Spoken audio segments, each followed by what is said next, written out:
They thought all white men were monsters, until the native women saw the unthinkable. Hello everyone. Before we begin today's story, I have a small favor to ask. Please hit subscribe and turn on the notification bell so you never miss our channel's new videos. It's quick, free, and the best way to support us in bringing you more dramatic stories. Your support means the world to us. Where are you watching from? Drop your city or country in the comments below. Thank you very much. Now let's get into today's tale. In the harsh, unforgiving lands of the American West, where the plains stretch as far as the eye can see and danger lurks around every corner, a war had been brewing for years.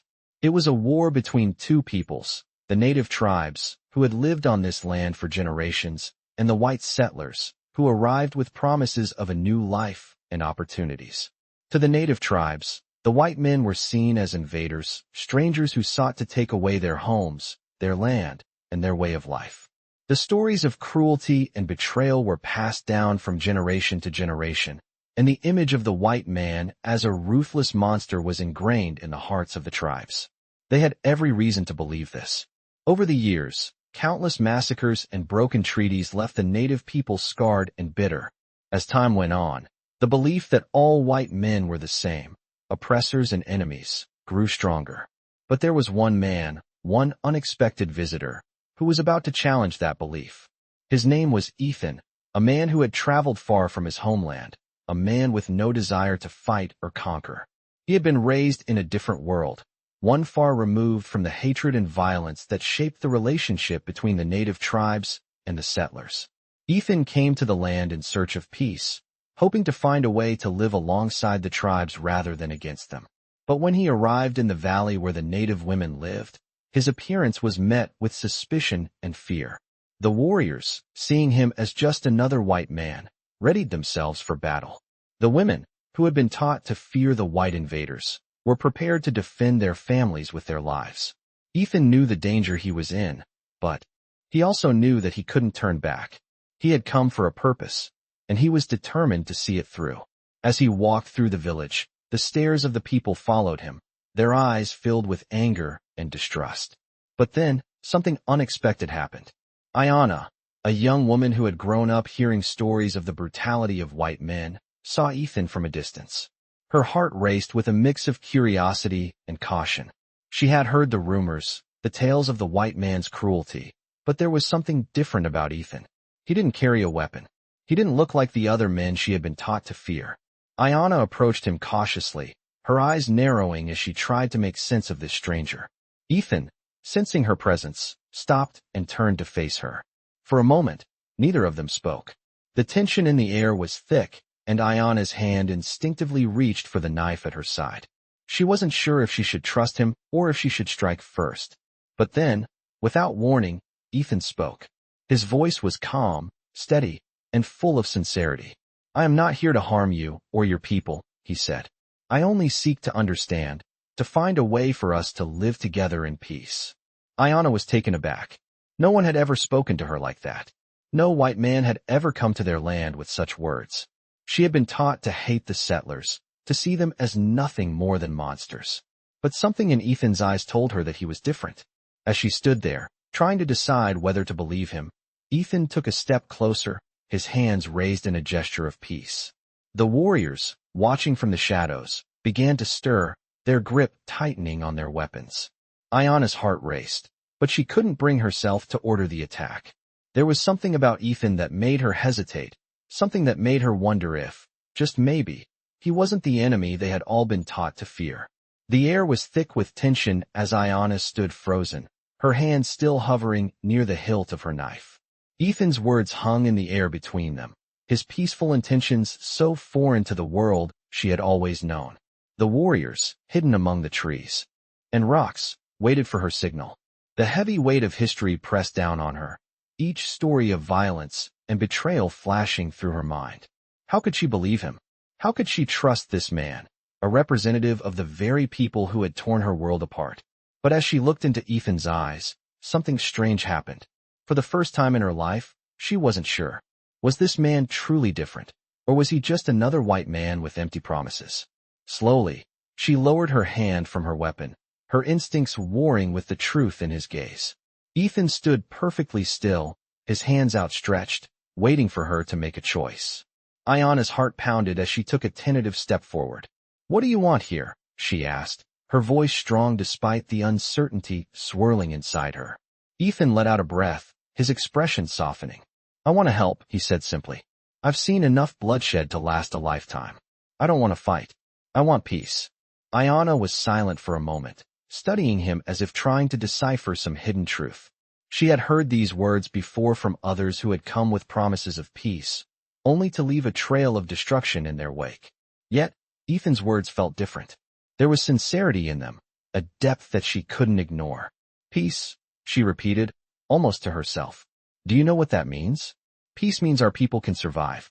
It means we can keep our land. It means no more fighting, no more killing." Ethan nodded slowly, his gaze never leaving hers. "I understand. But I also understand that we cannot continue like this.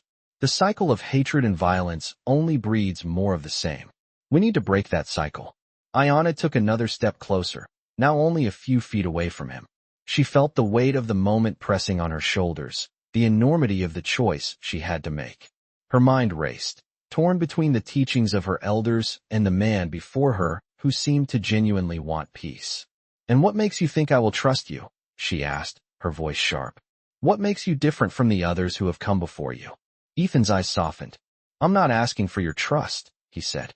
"I'm asking for a chance to show you that there is another way." For a long moment, Ayana didn't respond.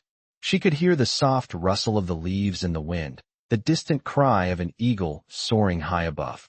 It felt as if the whole world had paused, waiting for her decision. Finally, she spoke. "You say you want peace, but peace cannot come without sacrifice," she said. "Are you willing to sacrifice everything, just as we have?" Ethan's expression grew serious, and he nodded. "I am," he replied. "I've already lost everything. All I have now is the hope that we can rebuild, that we can create a future where both our peoples can live without fear of one another." Ayana's gaze flickered to the warriors hiding in the shadows, their presence a reminder of the ever-present threat that surrounded them. She knew they were watching, waiting for her to make a decision that would either bring peace or spark a new wave of violence. But as she turned her gaze back to Ethan, she realized that she could no longer ignore the possibility he represented. She couldn't let the past dictate the future. "All right," she said, her voice steady. "I will give you a chance. But know this, Ethan, if you betray that trust, there will be no mercy." Ethan's eyes brightened with a mixture of relief and gratitude. "I understand," he said. "I will not betray you, I swear." With that, Ayana nodded once, and with a deep breath, she stepped back, signaling to the warriors. They emerged from the shadows, slowly surrounding Ethan. But this time, there was no hostility in their movements, only curiosity. Ethan stood tall, his shoulders squared, his heart pounding in his chest. This was the beginning of something new, something uncertain, but something worth fighting for. And as Ayana watched him, she couldn't help but wonder if, just maybe, this man was the first of many who could change the course of their fate. But only time would tell. As the days passed, Ayana watched Ethan closely, observing his every move, trying to gauge whether he was truly the man he claimed to be. The warriors, though skeptical, respected her decision. They kept their distance but followed her lead, watching for any signs that Ethan might betray their fragile trust. The tension between the two cultures was palpable. For Ayana, a lifetime of stories about the cruelty of white men could not be easily erased by a few words. Yet, she found herself wrestling with a feeling she couldn't quite explain. There was something about Ethan, something that felt different from the others who had come before him. For the first time in years, she began to wonder if it was possible for peace to be more than just a distant dream. One evening, as the sun dipped low behind the mountains, Ethan and Ayana stood at the edge of the village, watching the horizon. The air was cool, the scent of pine filling their lungs. Ethan spoke first, his voice steady, yet tinged with uncertainty. "I know you don't trust me, and I don't blame you for that, but I'm willing to prove myself." Ayana turned to face him, her gaze sharp, but not unkind. "Prove yourself?" she asked, her tone low, almost questioning. Ethan nodded. "Yes, if you'll allow it.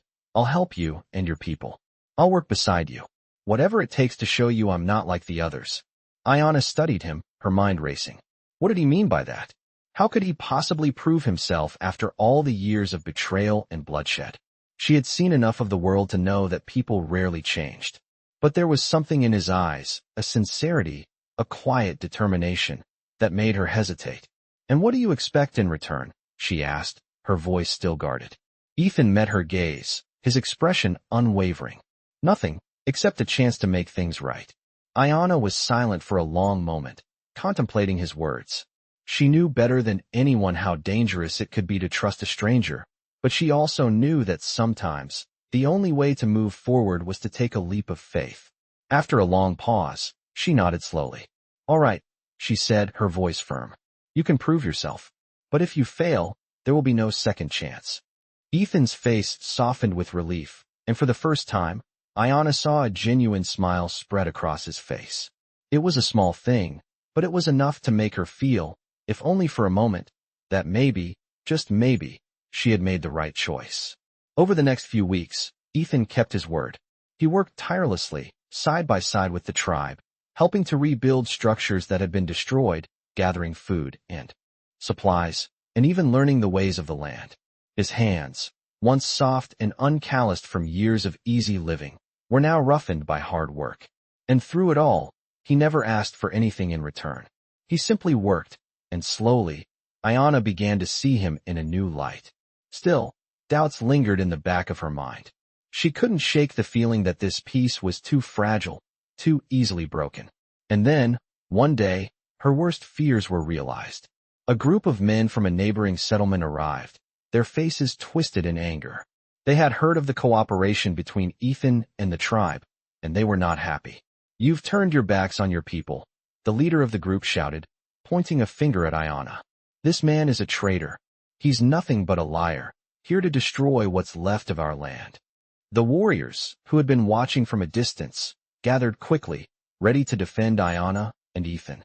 But Ethan stepped forward, holding up his hands in a gesture of peace. "Please," he said, his voice calm but firm. "I'm not here to harm anyone. I only want to help." The leader sneered. "Help?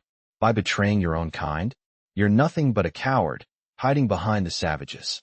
The tension in the air was thick, the sound of horses shifting in the background, as both sides prepared for a confrontation.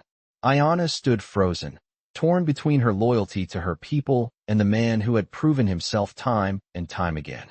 But as the insults continued, she felt something stir within her, a spark of defiance, a belief that peace could still be possible.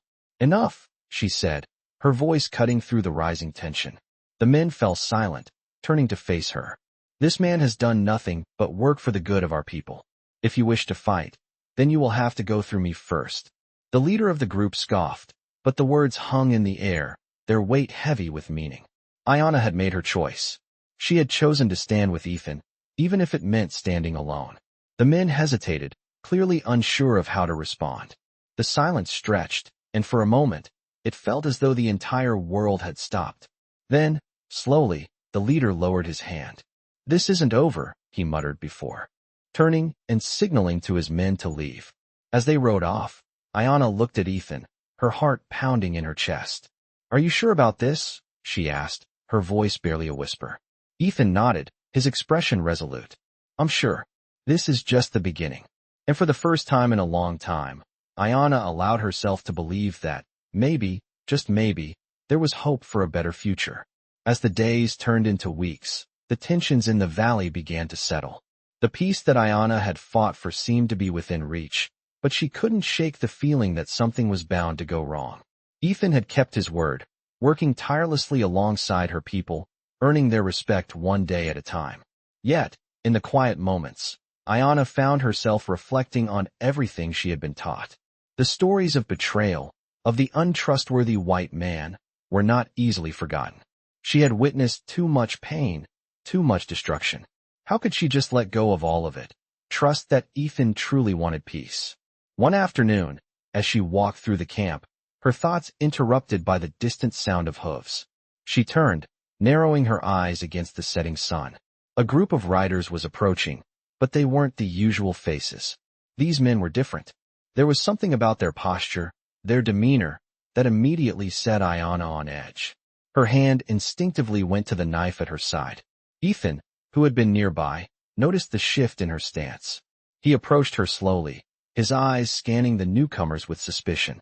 "Do you recognize them?" he asked softly. Ayana shook her head, but her mind was racing. The men's clothes were rough, worn by travel, and their expressions were grim. They were not the peaceful travelers she had grown accustomed to seeing. As they rode closer, the leader of the group called out to them. "We've come for the man," he said, his voice thick with hostility. Ayana tensed, her grip tightening on her knife. "What man?" she asked, her voice firm. The leader's eyes flicked to Ethan, and Ayana could see the recognition in his gaze. "The one who's been working with you," the man spat. "The one who thinks he can make deals with the savages." Ethan's face hardened, and he took a step forward, his posture shifting into something more defensive. "You'll leave here now," Ayana warned, her voice steady, but her heart pounding in her chest. "Or we'll make you." The leader smirked. "You think you can stop us? You think one man can change anything? This land belongs to us, not to you or your people." The words hit Ayana like a slap. Her fingers tightened on the knife, but she didn't draw it. Instead, she stepped closer to Ethan, standing by his side. "This land belongs to everyone," she said, her voice carrying the weight of generations of struggle. "And you will not take it from us again." The leader's eyes darkened, but before he could say another word, Ethan stepped forward. "Enough," he said, his voice calm but unwavering. "We don't want any trouble. I've already made it clear I'm not your enemy. I'm here to build something better for both of us." The leader scoffed. "Build something better? By aligning yourself with these people? You're a fool, Ethan. And when you're dead, it'll be your fault." A tense silence followed his words, and Ayana could feel the anger boiling within her, but she knew there was no room for rash decisions now. She glanced at Ethan, searching his face for any sign of weakness, but all she saw was determination. He wasn't going to back down. "You're wrong," Ethan said quietly. "You don't know what I've seen, what I've been through. You don't know what it's like to lose everything, to watch the world burn. But I'm done with that. I won't be part of any more violence, any more killing." The leader seemed to falter for a moment, uncertainty flashing in his eyes. But then he sneered. "Then you're even more of a fool than I thought." With a swift motion, he raised his hand, signaling his men to dismount. The tension escalated. Ayana's heart raced, her instincts telling her to act, but she held back, waiting for the right moment. Ethan didn't move, but his eyes never left the leader. "If you want to fight, I won't stop you," he said, his voice cold. "But I'm not going to run." The leader sneered again, clearly itching for a fight, but before he could give the command to attack, something unexpected happened. One of the men in the group, a younger rider who had been standing quietly in the back, spoke up. "Wait," he said, his voice low but firm. "This isn't right. We're not here to fight." The leader turned on him, fury in his eyes. "What are you talking about?" The young man stepped forward, looking at the ground before meeting Ethan's gaze. "I've heard the stories. We all have. But there's something different about this man. He's not like the others." Ayana's eyes widened. The silence that followed felt like a breath held for far too long. The leader glared at the young man, clearly not expecting this turn of events. "You've lost your mind," he growled. But the young man didn't back down. "No, I've been thinking. What if we could do things differently? What if we could stop this endless fighting and start something new? We've already lost so much. What's one more fight going to solve?" The leader hesitated, his anger bubbling beneath the surface, but for the first time, Ayana saw a crack in his resolve. "You're a coward," the leader spat, before turning and signaling for his men to leave. They didn't look back as they rode off, leaving behind only dust and the echo of tension. Ethan exhaled deeply, his shoulders slumping as the threat passed. Ayana stood still for a moment, processing what had just happened. The young man had stood up for something different, something that Ayana wasn't sure could exist in this broken world. But in that brief moment, she felt a spark of hope. Maybe, just maybe, peace wasn't impossible. As the sun began to set, Ayana turned to Ethan, her gaze searching his face. "This isn't over," she said quietly, the weight of the decision they had just made settling heavily in the air. Ethan nodded, his eyes meeting hers with a quiet determination. "I know, but it's a start." Days passed, and with each sunrise, the valley seemed to inch closer to something resembling peace. Ethan had proven himself to the people, earning their trust through his hard work and consistent actions. The men who had once doubted him now offered nods of respect when they passed him in the fields, and Ayana had started to soften, though her heart remained guarded. She had made the decision to give Ethan a chance, but there was always a part of her that wondered how long this fragile peace could last. Then, one evening, as the sun dipped below the horizon, the sound of hooves echoed in the distance. At first, Ayana thought it was just another passing traveler, but the rhythm of the galloping was too hurried, too anxious. She stood, her gaze scanning the horizon, and she felt that familiar unease rise within her. Ethan, who had been sitting nearby, immediately stood up, his hand instinctively reaching for the rifle slung over his shoulder. "What is it?" Ayana asked, her voice low and cautious. Ethan's eyes narrowed. "Something's not right." "Stay here," he said, but Ayana was already moving toward the edge of the village. The sound of hooves grew louder, and within minutes, a group of riders appeared on the horizon. But this time, it wasn't a group of men from the neighboring settlement. This time, it was a group of native warriors, their faces painted in war colors, their horses moving at a fast pace. The tension in the air was palpable, and Ayana's heart raced. These weren't the warriors she had known, not the ones who had stood by her side. No, these men were different. Their posture was rigid, their eyes hard with intent. She could feel their anger before they even spoke. As they rode into the village, their leader, a tall man with a scar running down his cheek, dismounted first. "Ayana," he called out, his voice carrying across the valley. "You have broken the laws of our people." Ayana's blood ran cold. She recognized him immediately. Takakota, the leader of a neighboring tribe. He had been a friend of her father's, but over the years, their relationship had soured. "What are you talking about?" Ayana asked, stepping forward to face him. Takakota's eyes flickered to Ethan, standing just behind her, and the anger in his gaze flared.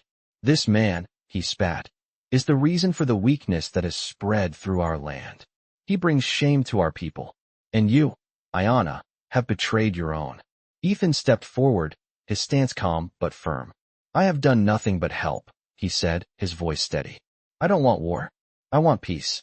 But if you come here with threats, I will defend myself."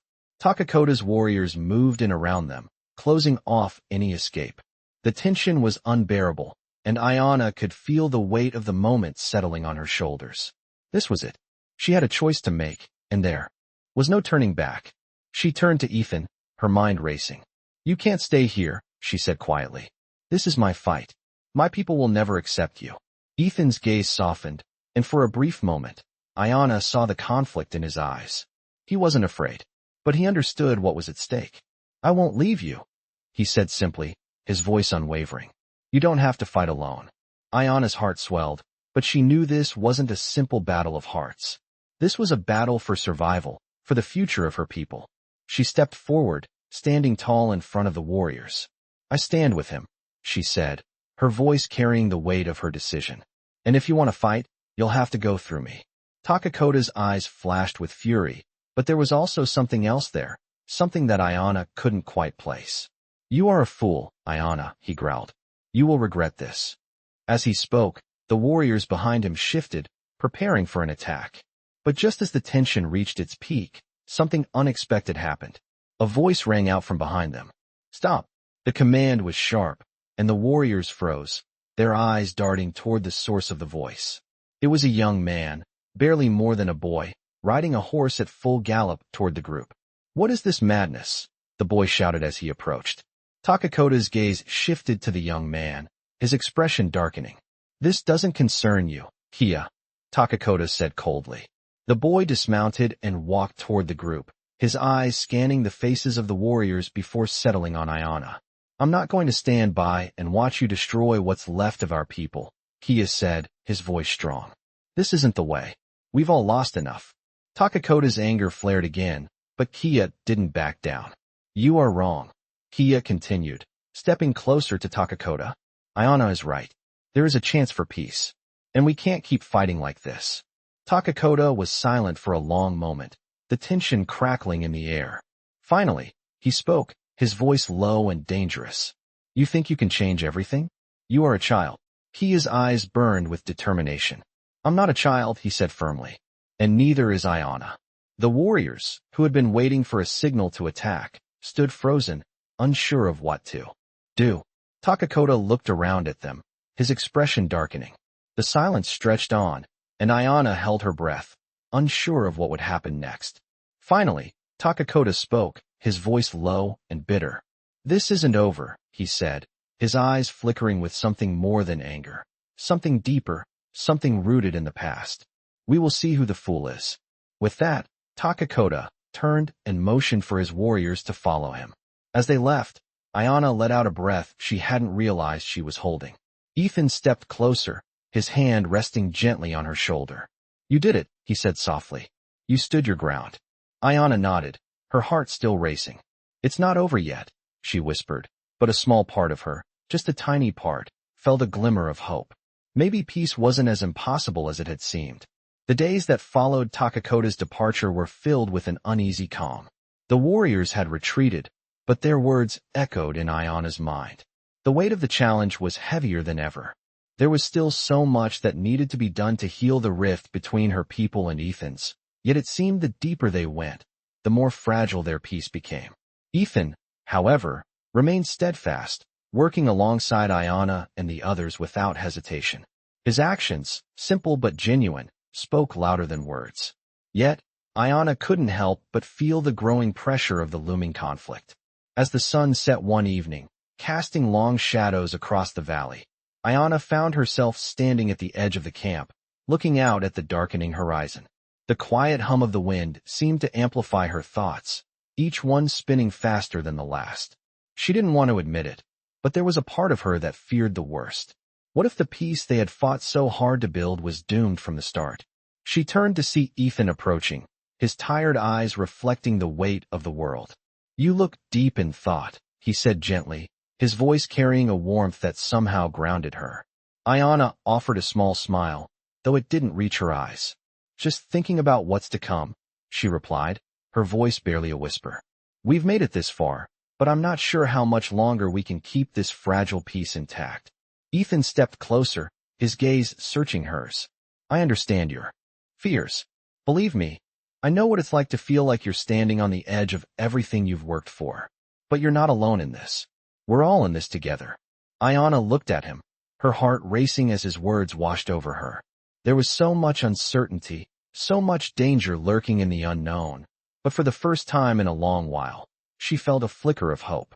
Ethan wasn't just speaking empty words, he meant them. And for the first time in a long time, Ayana realized that maybe, just maybe, she could trust him. That night, as the fire crackled in the center of the camp, Ayana and Ethan sat together, their faces lit by the warm glow. The warriors, though still skeptical, had started to lower their guard, watching with growing curiosity. The atmosphere, once filled with distrust, had shifted. There was a quiet understanding, an unspoken bond forming between them all. But Ayana knew it wasn't enough. Words were one thing, but action was what would truly prove Ethan's loyalty to her people. As the days wore on, the tension didn't dissipate entirely. Ayana's thoughts remained consumed by the fear of what Takakota's threat had meant.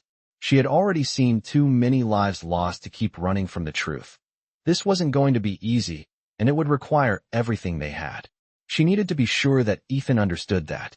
One morning, as the sun broke through the trees, casting long, golden rays over the camp, Ayana approached Ethan. He was sharpening his knife, the rhythmic motion of the blade against the stone almost hypnotic. "Ethan," she said, her voice firm, "you've proven yourself in ways I never expected. But you need to understand something. This peace, this fragile alliance we're trying to build, it's not just about us. It's about my people. And if it comes down to it, I will not let anyone destroy what we've worked for." Ethan paused, looking up at her with a quiet intensity in his eyes. "I know," he replied softly. "I understand. And I'm with you. All the way. No matter what comes, I'll stand by your side." Ayana searched his face for any hint of hesitation, but found none. He was resolute, unwavering. For the first time, she allowed herself to believe in the possibility of something better. As they continued their work together, building bridges where once there were walls, Ayana could feel the weight of history slowly lifting from her shoulders. The challenges ahead were still there. Takakota's words, the uncertainty of the future, But in this moment, she could breathe. She could see that this fragile peace, though still young and uncertain, was something worth fighting for. She could trust in Ethan, and she could trust in her people's ability to rebuild what had been broken. That evening, as the stars began to fill the sky above them, Ayana stood by the fire, the warmth of the flames contrasting with the cool night air.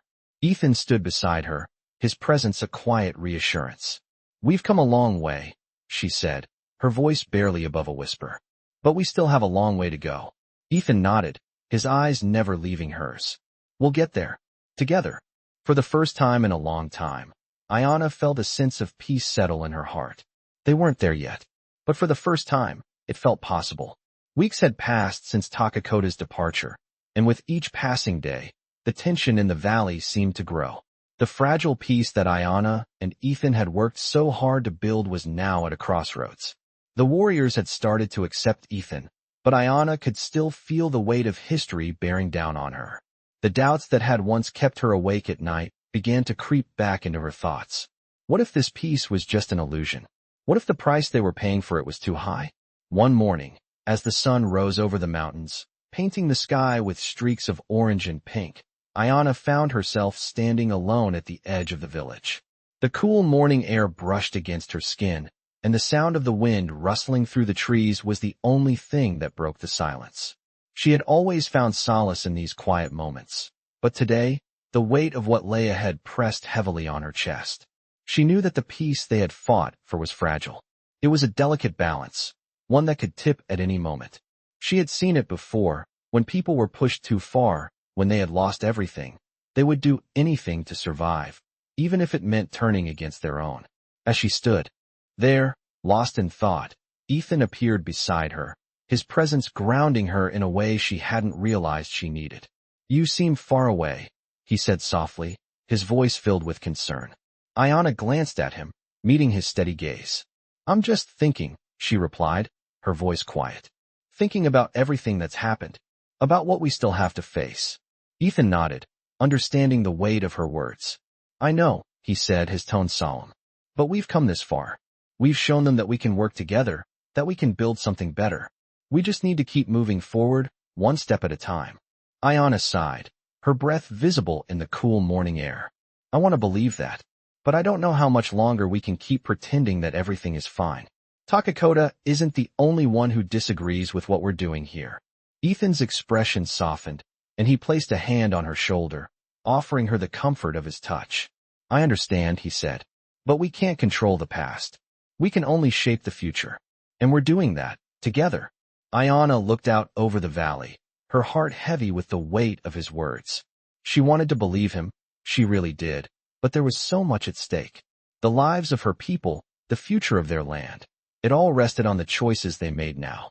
And those choices weren't as simple as they seemed. As the days wore on, Ayana continued to keep a careful watch over the village, her instincts never allowing her to let her guard down. She knew that the warriors who had once threatened Ethan were still out there, waiting for the right moment to strike. And while the camp was peaceful, there were always whispers in the shadows. The tension was palpable, and the fear of betrayal hung in the air. Then, one evening, as the sun set and the stars began to twinkle in the sky, a group of riders appeared at the village's edge. Ayana's heart skipped a beat as she recognized them. Takakota and his men had returned. They rode into the camp without hesitation, their horses moving in sync, their faces hard with intent. Ayana's warriors tensed, preparing for the worst. But this time, it wasn't an attack. Takakota dismounted and walked toward her, his eyes locking with hers. "We need to talk," he said, his voice cold but not hostile. Ayana stood tall, her gaze unwavering. "Talk?" she asked, her voice firm. "What could we possibly have to discuss?" Takakota glanced at Ethan, who stood behind Ayana, his hand resting on his rifle. "This isn't about him," Takakota said with a slight tilt of his head. "It's about you. And your people." Ayana narrowed her eyes. "I don't understand. What do you want from us?" Takakota's gaze softened for a moment, and Ayana could see the exhaustion in his eyes. "I've been thinking," he began, his voice quieter. "I've seen what you've done here. You've built something different, something that could work, if given the chance. But not everyone believes that. Not everyone wants peace." Ayana's heart tightened. She had known this moment would come, the moment when the cost of peace would finally be revealed. "What are you saying?" she asked, her voice barely above a whisper. Takakota took a deep breath, his hands resting at his sides. "I'm saying that we need your help. There are those who won't stop until they've torn everything down. They think peace is weakness, and they'll do whatever it takes to destroy it." Ayana's mind raced. The fear she had been holding back for so long bubbled to the surface. "You want me to fight again," she said, her voice breaking. "After everything we've been through, you want me to fight?" Takakota's eyes flashed with intensity. "It's not about fighting," he said, his voice firm. "It's about protecting what we've built. You've shown that peace is possible, but now you need to protect it." The weight of his words sank in, and Ayana realized that peace could only exist if they fought for it. But the fight wouldn't be easy. It never was. And as she looked at Ethan, standing silently beside her, she knew that this was just the beginning. They had come so far, but the hardest part was still ahead. They had to decide if they were willing to risk everything to preserve the peace they had fought so hard to achieve. The decision was made. Ayana knew that peace could not be maintained passively. She had hoped for a future where understanding and compassion could heal old wounds. But the harsh reality of the world they lived in had reared its head once again. Takakota's warning was clear: some would never accept the peace they had fought so hard to build. They would stop at nothing to destroy it. As Ayana and Ethan stood together, the weight of the future pressing on their shoulders, they both understood the difficult path ahead. There was no turning back now. They had to fight, not just for their survival, but for the future of their people. Ethan turned to Ayana, his face set with determination. "We'll protect this," he said quietly, his voice carrying a sense of finality. "We'll protect it together, no matter what." Ayana met his gaze, feeling a mixture of fear and resolve welling up inside her. She had come to trust him in ways she had never thought possible. But this was different. The stakes had never been higher. Her people, her land, were at risk. And the only way to ensure that peace had a fighting chance was to be ready for the worst. "We're not alone," she said, her voice firm. "We'll need every ally we can get." That night, as the moon rose high over the valley, Ayana gathered the warriors and elders of the tribe. They gathered around the fire, their faces illuminated by the flickering flames. The air was thick with the tension of what was to come. Ayana stood at the center, Ethan by her side, and spoke with the authority that had earned her the respect of her people. "Takakota's warning is not a threat. It's a promise. There are those who will stop at nothing to see us fall," she said. "But we will not fall. We will stand. Together." The warriors nodded in agreement, their resolve hardening. This was not the first time they had faced adversity, but this time, it felt different. This time, they had something to protect. Ayana's heart swelled with pride as she looked at the faces of her people. She knew they were ready. The next few days were spent preparing. The camp was a flurry of activity, gathering weapons, fortifying defenses, and organizing patrols. Every warrior, young and old, had a role to play. There was no room for hesitation, no time for doubt. The peace they had fought so hard to build depended on them being strong, united. As Ayana walked through the camp, her thoughts turned to the choices she had made. She had chosen to trust Ethan, to fight alongside him, despite the warnings. From her own people, she had chosen to believe in the possibility of something better. But now, as the tension mounted, she could feel the weight of that decision more than ever. Would she regret it? She couldn't afford to think about that. Not now. Not with everything on the line. She had made her choice, and she would see it through to the end. The day before the inevitable confrontation, Ayana and Ethan stood at the edge of the valley, looking out over the land that had been both a sanctuary and a battleground. The wind swept through the grass, and the sun dipped low in the sky, casting long shadows over the land. Ethan stood quietly beside her, his eyes scanning the horizon. "Tomorrow, we fight," he said, his voice low but steady. Ayana nodded, her eyes fixed on the distance. "We fight for our people, for our future." Ethan turned to face her, his expression softening. "You've shown more courage than anyone I know," he said. "And I'll fight beside you, no matter what happens." Ayana met his gaze, her heart pounding in her chest. "I couldn't have done it without you," she said quietly. "We're in this together." The weight of their words hung in the air, and for a brief moment, there was peace. But it was a fleeting peace, one that would not last. The next morning, as the sun rose over the valley, the first signs of the enemy appeared on the horizon. Takakota and his warriors were making their way toward the camp, their figures silhouetted against the rising sun. Ayana stood at the front of the village, her warriors gathered behind her, ready to defend their land. Ethan stood beside her, his rifle at the ready, his expression set with determination. The battle that would decide the future of their people had begun. Takakota's voice rang out across the valley as he approached. "You've made your choice, Ayana," he called, his voice carrying the weight of years of history. "But it's not enough. You've chosen the wrong side." Ayana stepped forward, her gaze unwavering. "I've chosen the side of my people," she said, her voice strong and clear. "And I will defend them until the end." The warriors on both sides stood silent, waiting for the first move. And then, with a shout, the battle erupted. The air was filled with the sound of gunfire and the cries of warriors as they clashed in the dust. Ayana and Ethan fought side by side, their movements fluid and coordinated. It was a fight for survival, for the future of their people. They would not go down without a fight. The battle raged on, the air thick with the sounds of clashing steel and the cries of warriors as they fought with everything they had. Ayana stood at the front, her heart pounding in her chest, her eyes scanning the chaos around her. She could see Ethan beside her, his movements precise and deliberate, his rifle steady in his hands. Together, they fought as one, their trust in each other unshakable. The warriors on both sides were locked in fierce combat, their resolve matched only by the determination to protect what they held dear. But in the midst of the chaos, something unexpected happened. Takakota, the leader of the opposing warriors, charged toward Ayana, his face contorted in rage. She saw him coming, his weapon raised, but she didn't flinch. She had made her choice. She would stand her ground. With a fierce cry, Takakota swung his weapon, aiming to strike her down. But before his blow could land, Ethan was there, his body moving faster than Ayana could comprehend. He threw himself between them, taking the full force of the blow meant for her. Ayana's heart stopped as she watched Ethan stagger, his rifle slipping from his grasp as he fell to the ground. For a moment, everything around her seemed to freeze. The battle, the shouting, the chaos, it all faded into the background. All that mattered was Ethan, lying on the ground, blood seeping from the wound. "Ethan!" Ayana cried, rushing to his side, her hands trembling as she checked for signs of life. His breathing was shallow, his eyes fluttering as he struggled to stay conscious. She could feel the weight of the world pressing down on her as she tried to stop the bleeding, her heart racing with fear.